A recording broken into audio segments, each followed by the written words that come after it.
Tuhan biarkan hidung tulus saya diangkat supaya bisa melayani anak-anak ini. Kalau saya punya anak sendiri, mungkin saya egois, saya nggak akan mau melayani anak orang lain. Ngapain ngurusin anak orang? Bahkan kakakku sendiri ngurusin anak orang. Kamu nggak punya masa depan di home gitu.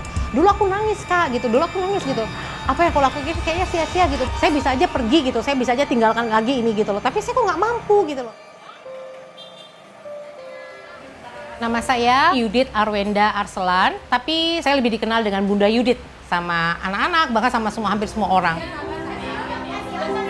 Kegiatan saya murni menjadi ibu kedua, melayani, mendengarkan, berperan sebagai ibu lah buat anak-anak di Cilincing. Dulu saya bekerja, jadi gini, saya lahir dari keluarga yang orang tua saya cukup mampu, walaupun tidak mewah, tidak hebat. Saya lahir dari keluarga itu dan saya hura-hura, ngabisin uang orang tua, menyusahkan banyak orang, menyusahkan keluarga, menyusahkan teman-teman saya gitu loh.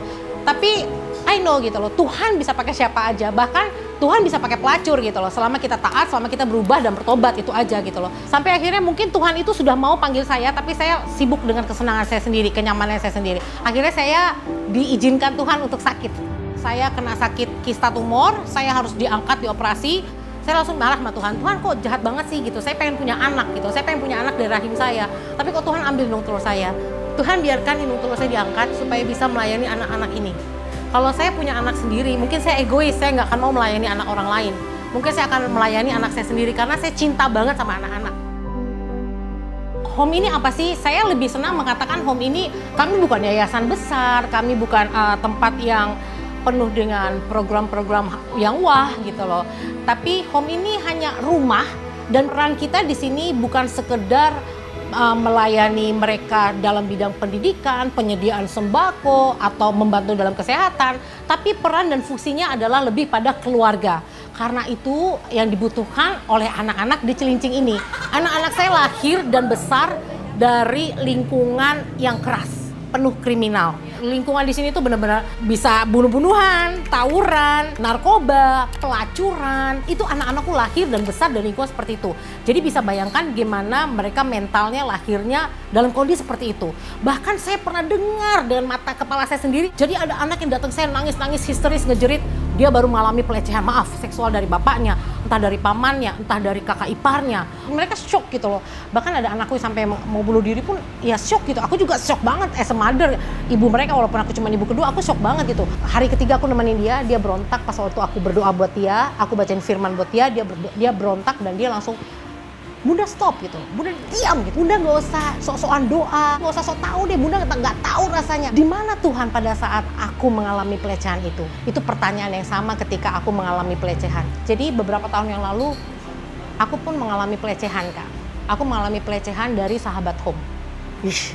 Aku kalau ingat ya, jadi beliau sempat menyentuh. Terus aku marah sama Tuhan. Tuhan kenapa? Kok Tuhan jahat banget sih? Aku sudah kasih hidup aku buat home. Aku sudah nyerahkan hidupku semuanya. Kok Tuhan izinkan pelecehan ini terjadi sama aku gitu loh. Kenapa Tuhan? Kenapa gitu? Tapi di situ akhirnya aku kayak dapet hikmat. Kayak aku dapet hidayah lah. Inilah jawabannya kenapa kamu harus melewati pelecehan. Akhirnya aku bilang sama anak ini, no nak, Bunda tahu rasanya. Bunda tahu rasanya gimana mengalami pelecehan. Bunda tahu nak, Bunda juga alami. Jadi kadang-kadang Tuhan mengizinkan masalah itu terjadi supaya kita bisa jadi berkat buat orang lain. Aku harus melewati pelecehan itu kak, untuk aku bisa menjadi terang buat anakku. Dia kaget langsung lihat aku lama, terus dia langsung nangis. Dia juga aku nangis, kita langsung aku pelukan. Dan kakak tahu kak, besoknya anak itu sembuh. Anak lagi-lagi dia nggak perlu masuk rehabilitasi.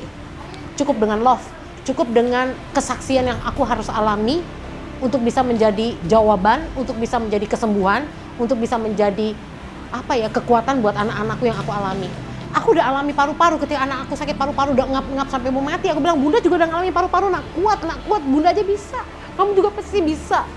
Banyak banget yang aku alami kak. Banyak banget yang harus aku alami, yang Tuhan izinkan terjadi untuk aku bisa jadi kekuatan buat anak-anakku di sini. Banyak yang bilang, ngapain ngurusin anak orang? Bahkan kakakku sendiri ngurusin anak orang. Kamu gak punya masa depan di home gitu. Kalau mereka bilang aku gak punya masa depan, mereka salah. Anak-anak itu, mereka adalah masa depanku. Anak-anak yang memang tidak lahir dari rahimku, tapi Tuhan sudah lahirkan lewat hati aku. Saya lebih baik gak ada beras, lebih baik gak puasa, lebih baik listrik dicabut, tapi daripada kehilangan anak-anak.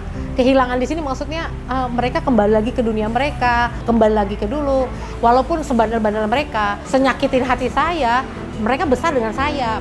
Mereka tidur di keteknya saya gitu sampai mereka sekarang besar kayak gini. Saya melihat dari mereka kecil sampai mereka besar, saya melihat pertumbuhan mereka, perkembangan mereka gitu loh. Jadi ya pasti kalau ditanya kenapa, ya anak-anak ini adalah kekuatan saya gitu loh. Mereka adalah masa depan saya gitu loh. Itu yang buat saya bisa bertahan sampai sekarang.